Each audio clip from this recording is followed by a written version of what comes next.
శివయ్య దర్శనమిచ్చితివా. పాతపట్నంలో వెలిసిన అత్యంత ప్రాచీనమైన మహాశక్తివంతమైన శివాలయం కేదారనాథ స్వామి ఆలయం. హిమాలయాల్లో ఉన్న కేదార్నాథుడికి సమానంగా ఇక్కడ శివలింగాన్ని పూజించడం వల్ల భక్తులు ప్రత్యేక పుణ్యం లభిస్తుందని నమ్మకం.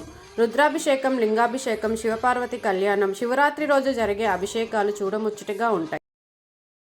హలో అండి, నమస్తే. ఎలా ఉన్నారు? ఇది మన పాతపట్నంలో ఉన్న శ్రీ శ్రీ శ్రీ కేదారేశ్వర స్వామి దేవాలయం అండి. ప్లస్ వీడియో ఎండ్లో చెప్తాను, వీడియో ఎండ్ వరకు చూడండి. మన ఛానల్ని లైక్, షేర్ అండ్ సబ్స్క్రైబ్ చేసుకోండి. మన కేదారేశ్వర స్వామి గురించి చెప్తారా? ఇది ఎప్పటి నుంచి గుడి ఉంది అని చెప్పి. పాతపట్నం వచ్చేసి కేదారేశ్వర స్వామి దేవస్థానం అది.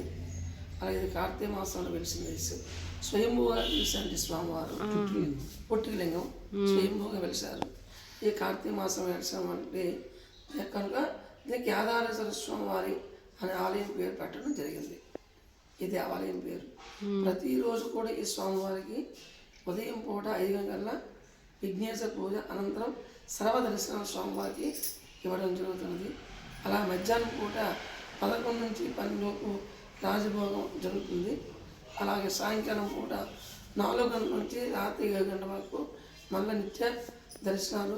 అలాగే ఈ యొక్క మహాశివరాత్రి మాఘమాసం రోజు మహాశివరాత్రి రోజు కూడా ఉదయం పూట 2 గంటల నుంచి మధ్యాహ్నం 12 గంటల వరకు సోమవారం నిత్య దర్శనంతో దర్శనమవుతుంది. కన్ని పిల్లలు కానీ ముత్తలు కానీ ఎవరైనా 16 శుక్రవారాలు వచ్చి అమ్మవారికి కుంకుమ పూజ చేసుకుని ఉంటారు. అది సూర్యకిరణాలు పడతాయి అన్నారు. ఫిబ్రవరి రోజున మాఘమాసం రోజున అమావాస్య నుండి ఏదో ఒక సందర్భంలో సూర్యకిరణాలు లింగాన్ని తాగడం జరుగుతుంది. ఎలా అంటే బయట వస్తాయి, డైరెక్ట్ అక్కడ నుంచి మన స్వామివారికి తగులుతుంది. ఫిబ్రవరి నెల అదే మాఘమాసంలోన శివుడి యొక్క పాదాలు కూడాను ప్రతి సంవత్సరం కూడా పడుతున్నాయి. మన ఊర్లో ఇంత మంచి ప్రతిష్టత ఉంది. మహాశివరాత్రి రోజు సాయంకాలం నుండి 8 నుండి రుద్రాభిషేకం చేసిన తర్వాత 10 గంటల తర్వాత లింగాభరణం స్టార్ట్ అయిన తర్వాత 12 గంటలకి ఆ యొక్క లింగాభరణం మీద ముగ్గురు పువ్వుని పెట్టము. రాత్రి 1 గంట నుండి 3 వరకు కూడా పాదాలు చూడడానికి వచ్చి కొన వైభవంగా జరుగుతుంది. ఇక్కడ మహాశివరాత్రి రోజు ఇక్కడ వచ్చి జాగారం కూడా ఉంటారు. తర్వాత ఉదయం రోజు మహాశివరాత్రి ఉదయం తెల్లవారు నుండి మళ్ళా తెల్లవారు వరకు 24 గంటలు కూడా శివస్మరణ మీద ఓంకారం మీద పంచాక్షి మంత్రంతో భజన కూడా కార్యక్రమం 24 గంటలు జరుగుతుంది. అదే నాగుపాము అలా రావడం జరిగింది. శివరాత్రి రోజు ఒక రోజు వచ్చింది. మహాశివరాత్రి రోజు మన కార్తీక మాసము ఏకాదశి సాయంకాలం రోజున ఈ ఆకాశ దీపాల సందర్భంలో కూడా సర్పం అనేది కనబడుతుంది. సాయంకాలం చుట్టూ ప్రదక్షిణ చేసుకుని వెళ్ళిపోండి స్వామివారు. ఇప్పుడు కూడా ప్రదక్షిణ చేసుకుని వెళ్ళిపోయారు. ఎప్పుడు ఎవరు కూడా హానికరం చెయ్యరు. అదే ఇప్పుడు మేము నీలకంఠేశ్వర స్వామి గుడికి వెళ్తే అతను చెప్పారు ఇక్కడ ఒకప్పుడు పుట్టలు అదే తట్టలుగా విభూది ఉండేది అని చెప్పి.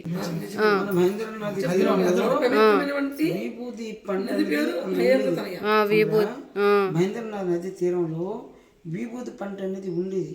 ఆ విభూతి పంట ఏంటంటే ఆ విభూతి ఒక ముక్క తీస్తే చెయ్యి మీద తెల్లగా వచ్చేది. ఆ తెల్ల వచ్చి దేవంగులని అందరూ కూడా స్నానపానం చేసే విభూతి రాసుకున్నారు. ఇప్పుడు ఏంటంటే ఈ గంగా జలాభిషేకం అనేది ఇప్పుడు అలాగే నీరు తగ్గిపోవడం వల్ల అది మట్టి రూపంగా కలిసిపోయింది. ఇప్పుడు మనం తవ్వినా కూడా రాదు.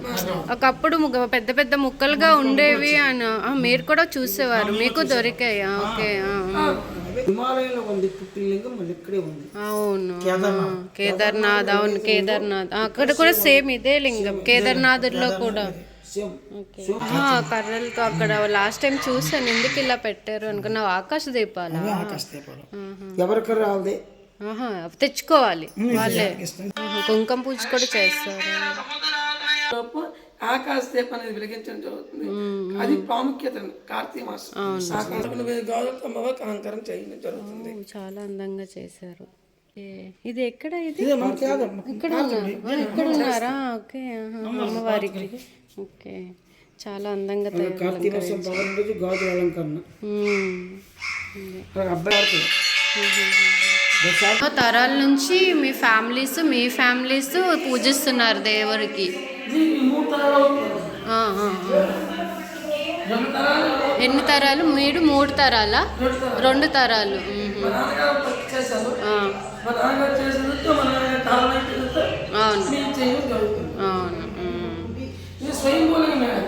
ఆహాహా. స్వయంభూలంగా పుట్టిన ఆహా. అంటే ఇది కార్తీక మాసంలో పుట్టింది కాబట్టి నేను కేదారేశ్వర స్వామి పేరు పెట్టడం జరిగింది. కార్తీక